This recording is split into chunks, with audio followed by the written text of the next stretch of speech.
अखियाँ तोहरे ही रहिया ताके गईलू कैसन रोग धरा के।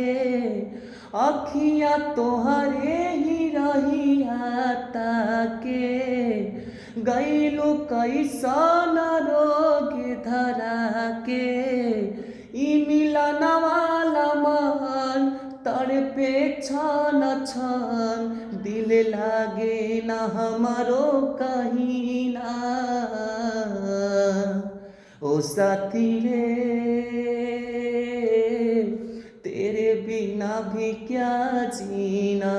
हाँ तेरे बिना भी क्या जीना हो, तेरे बिना भी क्या जी।